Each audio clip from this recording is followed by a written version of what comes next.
आप सभी का एक बार फिर से हमारे YouTube चैनल में स्वागत है। आज हम देखेंगे कक्षा 9वीं के प्रश्नावली 2.2 का पहला सवाल। पहला सवाल कहता है कि कोई आपको बहुपद दिया गया है। बहुपद क्या है? 5x minus 4x square plus 3। उसका मान ज्ञात करो, जबकि आपको x का मान क्या दिया है? 0।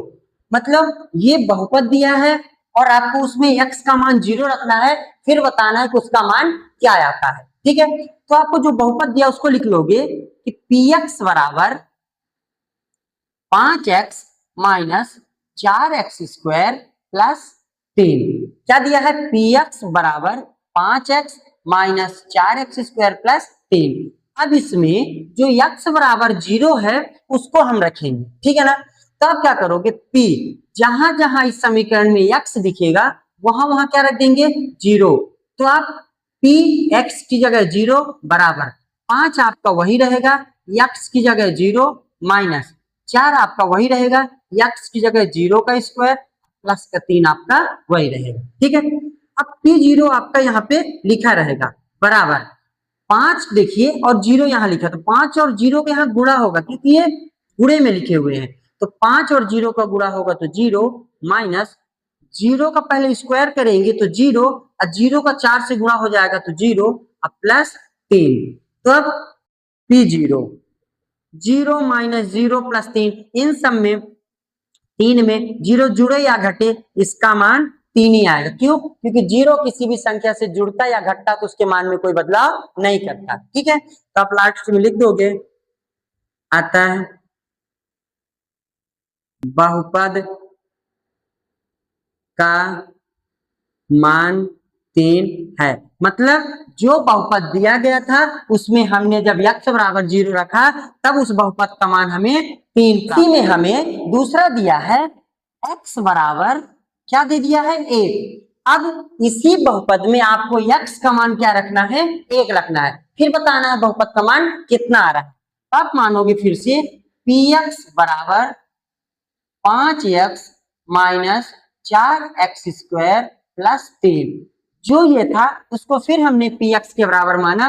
इस बार x की जगह हम क्या रखेंगे? 1 रखेंगे। क्यों? क्योंकि पहले हमें x का मान 0 दिया था तो हमने 0 रखा, इस बार हमें x का मान 1 दिया तो हम 1 रखेंगे।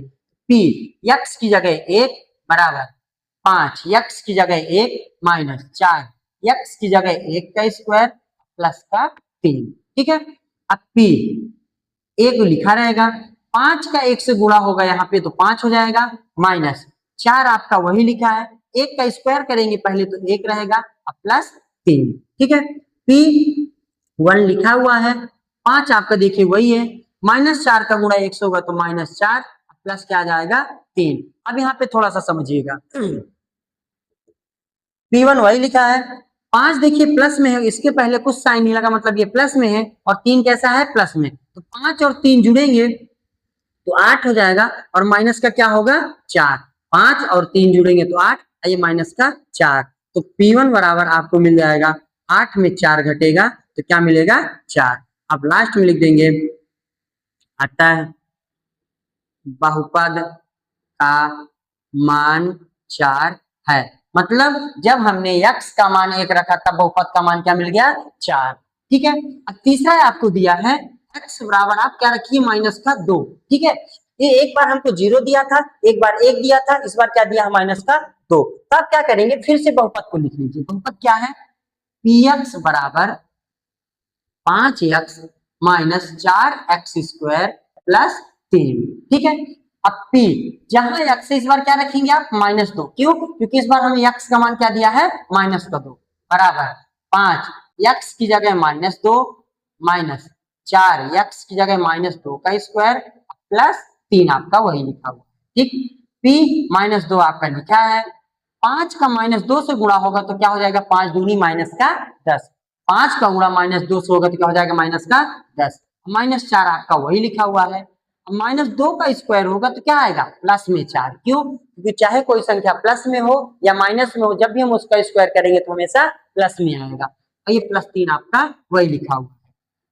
p -2 आपका लिखा है बाहर, -10 वही लिखा है, -4 का गुणा 4 से होगा तो माइनस का 16 प्लस का 3। ठीक है, अब p -2 वही लिखा है बराबर अब देखिए -10 है और -16 है, माइनस माइनस संख्या जुड़ती हैं और रिजल्ट माइनस में देती है, तो -10 और -16 माइनस का 26 हो जाएगा, प्लस का 3 आपका वही रहेगा। p -2 बराबर 3 प्लस में है 26 माइनस में है, तो 3 में अगर 26 को घटाओगे तो क्या मिलेगा, माइनस का 23 आपको मिलेगा। लास्ट में आप लिख दोगे अतः बहुपद का मान माइनस का 23 है। ठीक है, इस तरह हम x का कोई भी मान दे देगा, हम इसमें रखकर उसे निकाल सकते हैं। तो हमने आपको बता दिया कि 0 रखेंगे तब क्या मान आएगा, 1 रखेंगे तो क्या मान आएगा, और -2 रखेंगे तो क्या मान आएगा। आप इसी में x बराबर आप रखिएगा 3 रखिए, -3 रखिए, 4 रखिए और हमें हल करके भेजिएगा। धन्यवाद।